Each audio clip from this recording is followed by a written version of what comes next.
여러분 아이들이나 어른들이나 여러분 우리의 인생의 삶은 항상 문제들을 가지고 살아갑니다.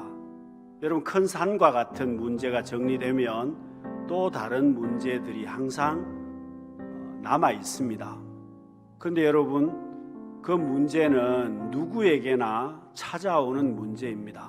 여러분 우리 집에만 나에게만 왜 이런 문제가 생기느냐? 그렇지 않습니다. 어느 가정에나 문제가 있습니다. 누구에게나 문제가 찾아온다는 겁니다. 나만 그런 것이 아니라는 겁니다. 여러분 나만 그렇다고 원망하거나 불평하지 말아야만 합니다. 사랑하는 성도 여러분, 우리 인생은 문제를 풀면서 살아야 되는 사람들인데 어떻게 살아야 하겠습니까? 우리가 하나님을 가까이 하는 삶을 살아야만 합니다. 그래야 문제를 잘 해결하고 복 있는 성도의 삶을 살 수 있습니다.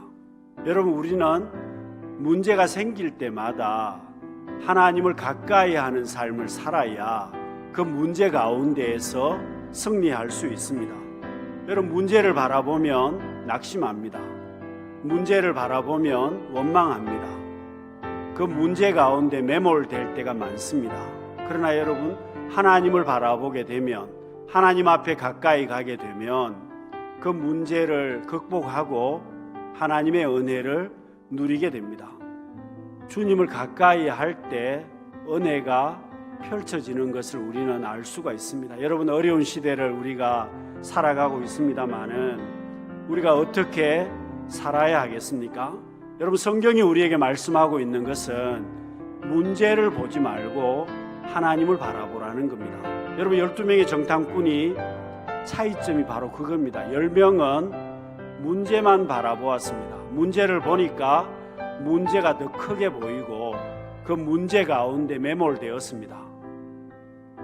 결국 자기 자신들도 그 문제 때문에 망하게 되었습니다. 그러나 여러분 2명은 그 문제를 바라보지 않습니다. 오히려 하나님의 약속의 말씀을 붙듭니다. 약속의 말씀을 붙드니까 그 문제 가운데 매몰되지 않고 승리하게 되었습니다. 사랑하는 성도 여러분, 우리의 삶은 항상 어려움은 지속될 수밖에 없습니다. 여러분 전염병이 끝난다고 해도 또 다른 문제들은 항상 찾아오게 되어 있습니다. 오늘 우리 인생은 문제를 풀면서 살아야 되는 사람들입니다. 여러분 내게 산적해 있는 문제가 많지만 그 어려움 가운데서도 우리는 매몰될 사람들이 아닙니다. 여러분 우리는 그 문제를 넉넉하게 이기고 나갈 수 있는 사람들입니다. 어떻게 이길 수 있습니까? 하나님을 가까이 하는 사람은 골리앗과 같은 어려운 문제가 있어도 넉넉하게 이길 수 있습니다. 여러분 성령의 인도하심을 받는 사람들은 매 순간순간 승리자의 삶을 살 수 있습니다. 사랑하는 성도 여러분, 하나님 앞에 기도하심을 통해서 기도하심으로 하나님의 지혜를 받고 성령의 인도하심을 따라서 살아가심을 통해서 이 땅에서 승리자의 삶을 살아갈 수 있는 우리 모든 성도님들이 되시기를 바랍니다. 기도하겠습니다.